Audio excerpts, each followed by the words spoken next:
Breaking news. Tristan Jari traded for Stuart Skinner. Oh, baseball podcast.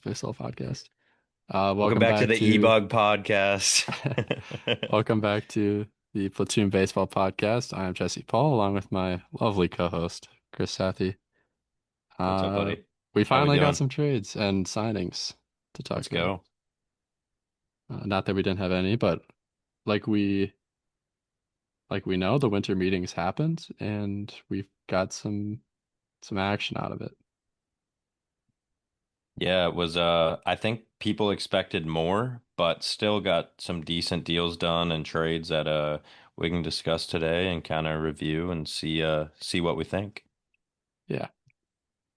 Uh, So let's just start off with the big one. Kyle Schwarber stays with the Phillies 5 years, 150 million.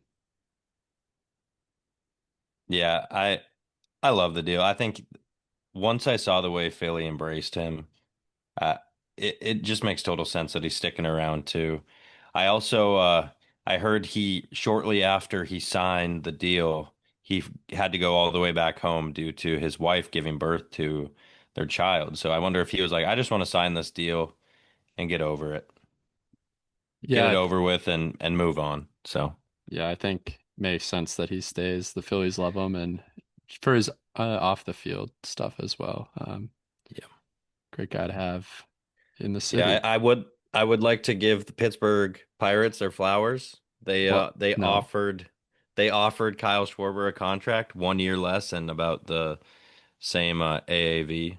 So shout out the Pirates on this one. They made an offer to a big time free agent. That doesn't happen too often. couldn't land him. So not sure close But counts, but hey, they put their name in the mix. That's half the battle. they did. They did. Speaking of a team that puts their name in the mix with every single free agent, the LA Dodgers signed Edwin Diaz, 3 years, 69 mil.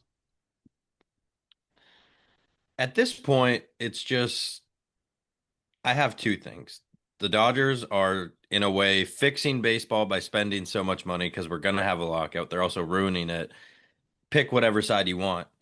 What happened to Steve Cohen saying he was going to deliver the Mets a World Series by 2026 or whatever? And now he's just letting Edwin Diaz go, and someone we'll discuss later, I'm sure, as well. But what's happening here? Devin Williams takes a spot of Edwin Diaz? Not in my book. Yeah, I don't think this is what they envisioned, to be honest. And yeah, it's been the worst offseason for a team so far, I would say, considering the Yeah, expectations and the other players on the roster. absolutely. I don't understand why you let a beloved closer, great closer, leave for over $3 million. That was the difference between the contract offered between the Mets and the Dodgers, and ultimately he chose the Dodgers. Now, is that because his brother pitched there and raved about it? Probably. Probably played a big role, but the Mets, why not be like, you know what? You're beloved. You're our guy. Here's 75 million. Let's be done with it. Yeah, I agree. Dodgers are scary, man. Um, Terrifying. yeah. The next big one, Pete Alonso lands in Baltimore with the Orioles, 5 years, 155 mil, which is the highest AAV for a first baseman ever. Is that true? Yeah, Over Vladdy? yeah, it's true by about 500,000 a year. So what? So wait, what are the deals? I know Vladdy was It's 500 for 14. What was Pete's? Pete is 5 for 155, so it ends up working out to be like around 37, but Pete Alonso is higher. So 155 by 5, you said. Yep, and it has to do with the way the contract is structured with the signing bonus. His AAV is higher than Vlad's. Okay. Gotcha. Well, good for Pete. I mean, he deserves it. All he does is hit bombs, dude. I can't. It's another guy. What are the Mets doing? Just lock your guy up and go get talent to add on to the team. I do not understand their philosophy at this point in time. What are we doing? Yeah, I mean the Orioles look better after finishing last in the AL East. Definitely some playoff hopes now. Yeah, I truly believe that they're still a contender.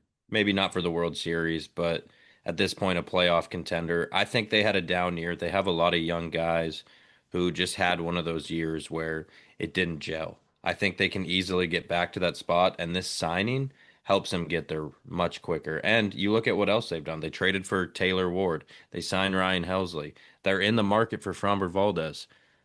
This is an Orioles team who believes that they can contend and do it with the best in the AL East. So, very cool signing for them. Yeah, the AL East gets scarier and scarier every signing we talk about, it seems like. I feel like that's all we talk about is the AL East. This is an AL East podcast. Yeah. The real champion of the MLB is the team who makes it out of the ALDS on the east side. So screw the Frogers. It was Blue Jays won it. There you go. Um, Mike Yastrzemski signs with the Braves for 2 years, 23 mil. I like that deal for the Braves. He had a crazy second half, just on fire with I believe he was with the Royals last year after he got traded from the Giants. Just killed it for them at the end of the year, hoping they can move that into next year. Also, with this new team going back to the NL. I'm a big fan of Yaz. I like the way he plays the game. I'm happy for him that he got paid on a nice little, I believe 2 year 32, right? It was 2 year 23. 2 year 23, sorry, but still a good payday for him and his capabilities. So I like that move for both sides. I feel like the Braves have a plethora of outfielders at this point, if I'm not mistaken. I feel like they have a lot of outfielders. Yeah, it seems like they do. But that's not a bad problem to have. No. All right. Um, and then we'll stick with the Braves. Robert Suarez to the Braves for 3 year, 45 mil. I don't think this is one that any of us saw coming. Definitely not, but talk about an elite setup and closer combo. I think between Yeah. the two of them, they've had the most saves since 2023, maybe 2024. So great pickup by the Braves. I heard every other team was in on him, not the Braves. So shocking to see he ends up in Atlanta. Yeah. Over the last has two of the five relievers with the most saves in the last 2 seasons. So two of the top five. Gotcha. But still Gotcha. incredible. And then if you throw in a healthy Chris Sale in there too, and then you get Spencer Strider going, like this team could be really scary as far as their pitching goes. Yeah, they remind me a lot of the Orioles that we just talked about. Like just had a down year that didn't gel well. They didn't get Acuna back till the middle of the year. I think Strider and Sale both were dealing with some stuff. So a healthy Braves team is very scary in the AL or sorry, NL East. So Yeah. And then we'll briefly mention Hobie Milner to the Cubs. shout out Hobie. Yeah. MLB The Show legend. Yep. And then Mikel That's Garcia. one, Go ahead. sorry to cut you off there. That's one where I thought um, the move we just talked about, the Cubs were going to make. So I guess they pivoted once they saw Suarez ended up on the Braves. They go and get a guy like Hobie Milner maybe to fill that role. So Yeah. And then Mikel Garcia stays with the Royals for a 5 year deal. And there's a club option for the 6th year. And I don't think we have a number for that one yet. yeah, that just happened not too long ago. So not surprised to hear we don't have a number. I like that move. I think he fits that team nicely. Coming over from the Phillies when he did and taking over that role at third. That Royals team is just getting better with every little move they do. You think of small market teams and the Royals fall into that basket, but it's nice to see them try and compete still with some of the names they have on that roster. So, Yeah. And then we just kind of flew through those, but some other news. The White Sox won the lottery draft. Do we have any hope for the goes White Sox moving forward? not with their current owner. Guys got to sell. All right. And then I do want to make a correction. The AAV thing is for like a single year figure, not over the course of the entire contract. for Alonso and Guerrero. Yep. Gotcha. So he's making more like this first year or this next year. But Understood. all right. And then let's just talk about a few potential free agents that haven't signed yet, and then we'll talk about potential trades. Kyle Tucker supposedly was offered contracts from the Mets, the Yankees, the Blue Jays, and then supposedly the Giants are dark horses. I think as many teams as Kyle Tucker gives a chance to bid on him, you're going to see bid on him because he's that type of player who can turn the whole lineup around. And what pops out to me is the Mets there. They're losing guys left and right. They're promising these fans a championship sooner than later. It feels like one of those situations where it's like, oh shoot, we got to go make a move, guys. And Tucker could be that guy for them. But I also love the way he would fit into that Blue Jays lineup. So it's it's not surprising to hear all these names attached to Kyle Tucker. Hmm. Yeah, I'm hearing that the Blue Jays offered him 400 million, and I think if that was true, he would already be a Blue Jay. Agreed. I don't I, I don't So, I don't know why he would sit that out any longer if that was the case. yeah, but he remains out there. A lot of people are saying he's not going to get 400 million, which wouldn't shock me. No, I know going into last year after he'd been traded from the Astros to the Cubs, a lot of people thought he could get that 400, 500 range after seeing what Soto signed for with the Mets. Obviously, he was hurt some of the year and struggled with injuries, and some of his play wasn't always great. So I think that definitely brought his value down, but he's still going to be north of, I would think, 3 to 350. So Okay. I'm guessing he's going to be somewhere around that 350, 375. I think he's still on that upper tier of 300s, but Cody Bellinger remains. I think he's going to be the Cal Tucker replacement. Whoever doesn't get Cal Tucker goes and gets Cody Bellinger if they need a lefty bat in the field. We're still waiting on Framber Valdez. Um, we think the Orioles are the heavy favorites, but he could go anywhere still. yeah, I've heard Mets also. Yeah, I know the Astros are still looking for a starting pitcher. I haven't heard anything about a reunion yet, so I would count that out at that point. But maybe if we get later into the free agency market and he remains unsigned, they bring him back on a 1 year, 2 year deal, let him test it again the year after. sure. So Bo Bichette, still waiting on. he's one you haven't heard much on besides I keep hearing Blue Jays, but he's still not a Blue Jay. I've heard So Yankees. I feel like it's been a while since I've heard the Yankees stuff. I think it was the Red Sox that he met with. I think it was a Zoom call or something, but apparently that went well on both sides as well. So maybe he stays around in the AL East. Again, last episode we talked about like player loyalty, and it really doesn't exist. Not with the type of contracts being thrown out today. Everybody wants to have the biggest deal, be in that, regime of players who signed those crazy deals. Yeah. And then something that I liked about the Bo Bichette signing potentially with the Blue Jays, shout out to Gate 14. They said that they wouldn't mind seeing him come back on a 2 or 3 year deal.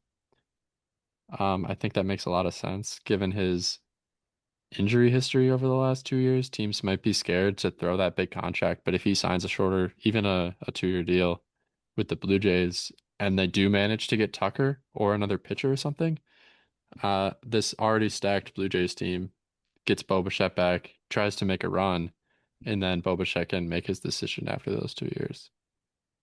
So I don't mind that. Yeah, I think that's a great idea too. I think players get to this point, they want the long-term deal. They don't ever want to stress about it again. I think That's that fair. makes sense for the Blue Jays. I don't know if Bo would be willing to do that, but That's time fair. will tell.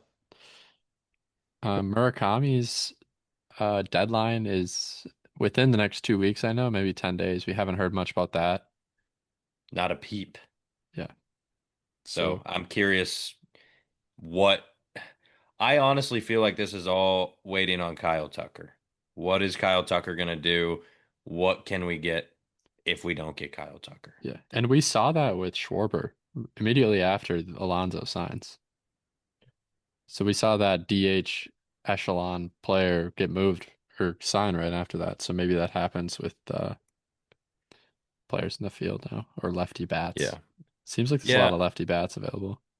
Yeah, and I think you're right. I think it's the lefty bat aspect. I know they don't play the same position, but um and there's a lot of concern with Murakami too and some of his strikeout numbers and putting barrel on the ball. So there's concern there too.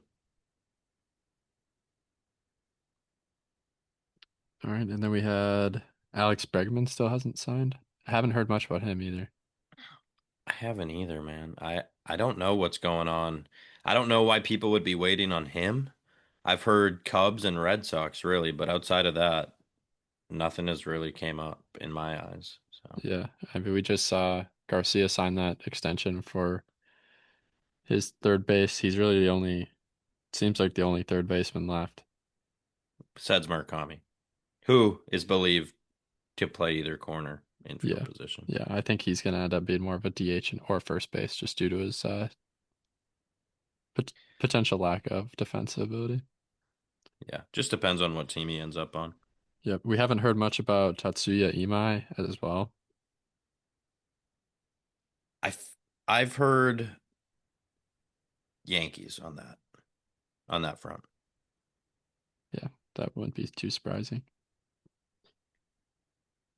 And then that about wraps it up for our big free agents. And then potential Yeah. Scooble trade seems possible still.